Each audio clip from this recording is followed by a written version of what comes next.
This is the incredible true story of how one moment of cultural arrogance and professional jealousy during a live international television broadcast led to one of the most devastating intellectual confrontations in entertainment history, proving that sometimes the most powerful responses to aggression come not from matching violence with violence, but from demonstrating the superiority of intellect, culture, and sophisticated character over crude intimidation and narrow-minded prejudice. March 20, 1975. The NBC television studios in Burbank, California, were preparing to broadcast one of the most ambitious international television specials ever attempted. East Meets West, Cinema Legends, was conceived as a cultural bridge-building program that would bring together the greatest stars from American and European cinema to discuss their craft, their different approaches to storytelling, and the unique perspectives they brought to the art of filmmaking. The 2-hour live special was scheduled to reach an estimated 40 million viewers across 30 countries, making it one of the largest audiences ever assembled for a cultural programming event. The show's producers had spent months coordinating schedules and managing the complex logistics required to bring together some of the most prominent figures in international cinema for what they hoped would be a celebration of the universal language of film. Representing American cinema was an impressive lineup that included Clint Eastwood, whose combination of Western and action films had made him one of the most recognizable faces in world cinema, Robert Redford, whose dramatic work had established him as one of Hollywood's most respected actors, and Jack Nicholson, whose intense performances and charismatic screen presence had made him a symbol of American filmmaking innovation. The European contingent was equally distinguished, featuring Alain Delon, whose sophisticated screen presence and international appeal had made him a global icon, Marcello Mastroianni, the Italian actor whose collaborations with Federico Fellini had redefined cinematic artistry, and Catherine Deneuve, the French actress whose elegance and dramatic range had made her one of the most acclaimed performers of her generation. The program was designed as a series of panel discussions and individual interviews that would explore the cultural differences and similarities between American and European approaches to cinema. The producers had carefully structured the format to encourage thoughtful conversation while avoiding the kind of competitive or confrontational dynamics that might create uncomfortable television. Host Johnny Carson, known for his skillful handling of high-profile guests and his ability to manage complex social dynamics, was chosen to moderate the discussions and ensure that the cultural exchange remained respectful and constructive. The show's tone was intended to be sophisticated and educational, appealing to viewers who were interested in serious discussion about art, culture, and the creative process. For the first hour of the broadcast, everything proceeded exactly as the producers had hoped. The conversations were thoughtful and engaging, with participants sharing insights about their different training methods, cultural influences, and approaches to character development. The international audience was treated to fascinating glimpses into how different cultural traditions had shaped the evolution of cinema in various parts of the world. Alain, in particular, had been an articulate and compelling participant in the discussions. His fluent English and deep understanding of both European and American film traditions allowed him to serve as an effective cultural interpreter, explaining how French and Italian cinema's emphasis on psychological complexity and artistic innovation complemented rather than competed with Hollywood's focus on narrative drive and commercial appeal. But as the evening progressed, something began to shift in the dynamic between the American and European participants. What had started as a respectful cultural exchange began to take on an edge of competitiveness, particularly from Clint Eastwood, who seemed to become increasingly uncomfortable with what he perceived as European pretentiousness and intellectual superiority. The tension became noticeable during a discussion about the differences between American action films and European character studies. Alain had been discussing how European cinema's emphasis on psychological complexity and artistic innovation reflected a different cultural approach to storytelling, one that valued complexity and nuance over simple narrative resolution. Clint's response had been dismissive and increasingly aggressive. He suggested that European films were over-intellectualized and that American cinema's straightforward approach to good versus evil was more honest and authentic than what he characterized as European philosophical posturing. The comment was clearly intended as a criticism not just of European filmmaking, but of the cultural values that informed it. Clint was essentially arguing that American directness and simplicity were superior to European complexity and sophistication, and his tone suggested a growing impatience with the entire cultural exchange that the program was designed to promote. Johnny Carson, recognizing that the conversation was moving into potentially problematic territory, attempted to redirect the discussion toward more neutral ground. But Clint was not finished making his point about what he saw as fundamental differences between American authenticity and European artifice. "The problem with you European actors," Clint said, looking directly at Alain with the kind of steely stare that had intimidated countless movie villains, "is that you think making movies is some kind of intellectual exercise. You spend so much time analyzing and philosophizing that you forget that acting is supposed to be about real human emotion, not academic theory." The comment was clearly intended as a direct challenge, and the television studio fell noticeably quiet as everyone present recognized that something more confrontational was developing. The 40 million viewers around the world were witnessing what appeared to be the beginning of a genuine conflict between two major international stars. But Clint was not satisfied with this level of provocation. His next comment would cross the line from professional disagreement to personal attack, creating one of the most memorable moments in live television history. "You know what your problem is, Delon?" Clint continued, his voice carrying all the menace that had made him famous as the man with no name. "You're what we call in America a pretty boy actor. You look good on camera, you wear nice clothes, you speak with a fancy accent, but when it comes to real toughness, real masculinity, real acting that comes from the gut instead of the head, you don't have what it takes." The attack was devastating and personal. Clint had not just criticized Alain's acting methodology or cultural background. He had attacked his masculinity, his authenticity as a performer, and his legitimacy as a serious actor. The suggestion that Alain was merely a pretty boy who relied on appearance rather than talent was particularly insulting, coming from someone whose own career had been built largely on a tough guy image rather than dramatic range. The television studio was now completely silent. Johnny Carson looked genuinely shocked by the turn the conversation had taken. The other participants on both the American and European sides appeared uncomfortable with Clint's aggressive approach. Most importantly, 40 million viewers around the world were witnessing what appeared to be a genuine attack on one of international cinema's most respected figures. All eyes turned to Alain to see how he would respond to this unprecedented assault on his character and professional reputation. The expectation was that he would either respond with similar aggression, creating an ugly confrontation, or that he would be intimidated by Clint's reputation and fail to defend himself effectively. What happened next shocked everyone in the studio and the millions of viewers watching around the world. Alain did not raise his voice. He did not make threatening gestures or respond to Clint's aggression with matching hostility. Instead, he leaned back slightly in his chair, regarded Clint with the kind of calm, analytical gaze that had made him so compelling in psychological thrillers, and spoke in perfect, measured English that carried across the silent studio with devastating clarity.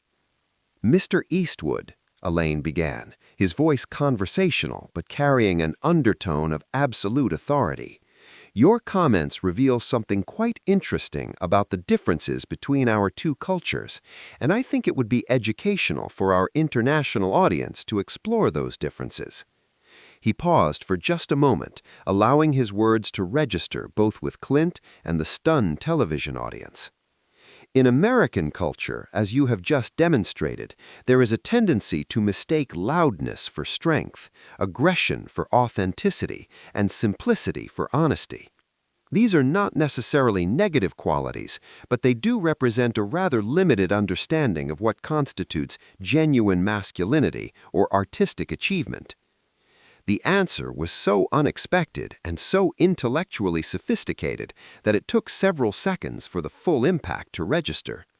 Clint, who had expected either intimidation or matching aggression, found himself being analyzed and dissected by someone who was treating his attack not as a personal insult to be answered with emotion, but as a cultural phenomenon to be examined and understood. But Alain was not finished. European culture, which has survived 2 world wars, the rise and fall of empires, and thousands of years of political and social transformation, has learned that true strength often lies not in the ability to dominate others through force or intimidation, but in the capacity to understand complexity, to appreciate nuance, and to respond to challenges with intelligence rather than violence. He looked directly at Clint with the kind of steady gaze that made it clear he was not intimidated by any reputation for toughness or any attempt at psychological intimidation. As for being a pretty boy, I would suggest that focusing on appearance rather than substance reveals more about the observer than the observed. True masculinity, Mr. Eastwood, is not threatened by beauty, intelligence, or sophistication. It is confident enough to appreciate these qualities rather than feeling the need to attack them. The studio remained completely silent, but the quality of the silence had changed. Where moments before it had been the uncomfortable quiet of people witnessing something inappropriate, it had now become the respectful attention that people pay when they recognize they are witnessing something remarkable. Alain's final comment completed what would be remembered as one of the most elegant and devastating responses to public aggression ever captured on live television. I would suggest that our international audience tonight has been treated to a perfect demonstration of the differences between American and European approaches to conflict resolution. You have chosen aggression and personal attack. I have chosen analysis and understanding. I leave it to our viewers to decide which approach better serves the cause of international cultural exchange that this program was designed to promote.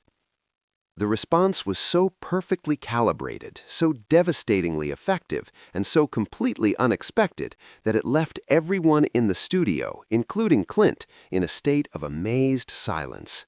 Alain had not just defended himself against Clint's attack, he had transformed the entire encounter into a teaching moment about culture, intelligence, and the difference between crude intimidation and sophisticated strength.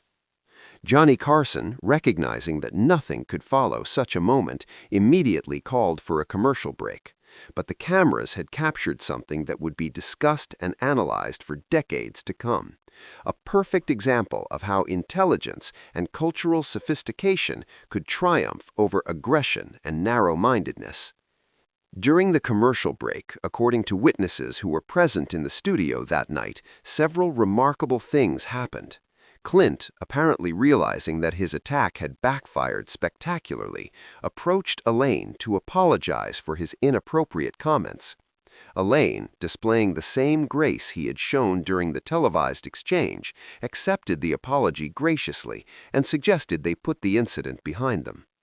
More significantly, other participants in the program, both American and European, approached Alain to express their admiration for how he had handled the situation. Many commented that they had never seen anyone respond to such a personal and professional attack with such dignity and effectiveness. When the program returned from commercial break, the tone had shifted dramatically. The the conversation returned to the respectful cultural exchange that had been intended from the beginning, but now there was an underlying current of respect for the way that genuine conflicts could be resolved through intelligence and understanding rather than escalation and hostility. The international reaction to the exchange was immediate and overwhelmingly positive. Television critics and cultural commentators praised Alain's response as a masterclass in how to handle aggression with dignity and intelligence. The incident became a favorite example among communications experts and diplomats of how cultural differences could be acknowledged and discussed without resorting to personal attacks or national stereotyping. For Alain personally, the incident enhanced his reputation not just as an actor, but as a person of genuine intelligence and character. His ability to respond to such a personal attack with such sophisticated analysis and perfect composure demonstrated the kind of inner strength and cultural confidence that commanded respect from audiences around the world. For Clint, the incident served as a lesson about the dangers of allowing competitive instincts to override professional courtesy and cultural sensitivity. His attack on Alain revealed insecurity and narrow-mindedness that contrasted sharply with the confident, tough guy image he had cultivated throughout his career. The East meets West incident became legendary in television history as an example of how live broadcasting could capture authentic human drama that was far more compelling than anything that could be scripted or planned. The genuine conflict and its sophisticated resolution demonstrated the power of television to educate as well as entertain. Years later, when both men had moved past the peak of their careers and into the elder statesman phase of their lives, they would occasionally reference the incident in interviews, though always with mutual respect and acknowledgement that it had been a learning experience for everyone involved. If this incredible story of intelligence triumphing over aggression has impressed you, make sure to subscribe and share this video with someone who needs to understand that true strength comes from character and wisdom, not from the ability to intimidate others. Tell us in the comments about times when you've seen someone respond to hostility with unexpected grace and intelligence, because sometimes the most powerful victories are won not through matching aggression with aggression, but through demonstrating the superiority of civilization over barbarism. The cultural impact of the East meets West confrontation extended far beyond that single evening in March 1975. Within hours of the broadcast, television critics and cultural commentators across 3 continents were analyzing not just what had happened, but what it revealed about different approaches to masculinity, cultural identity, and international communication.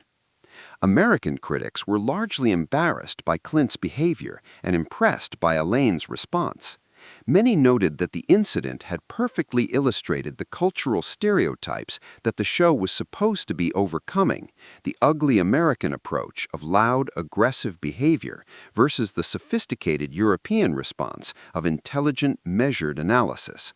European media coverage was even more favorable to Alain, with French newspapers in particular celebrating what they saw as a perfect demonstration of how French intellectual sophistication could triumph over American cultural crudeness.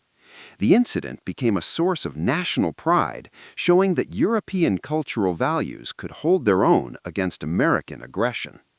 The entertainment industry itself was profoundly affected by the incident. Many directors and producers began to reconsider their assumptions about different acting styles and cultural approaches to character development. The confrontation had demonstrated that sophistication and intelligence were not signs of weakness, but could be incredibly powerful tools when properly deployed. The incident also had a significant impact on how international television programming was approached in subsequent years. Producers became more sensitive to cultural differences and more careful about creating formats that might lead to national or cultural stereotyping.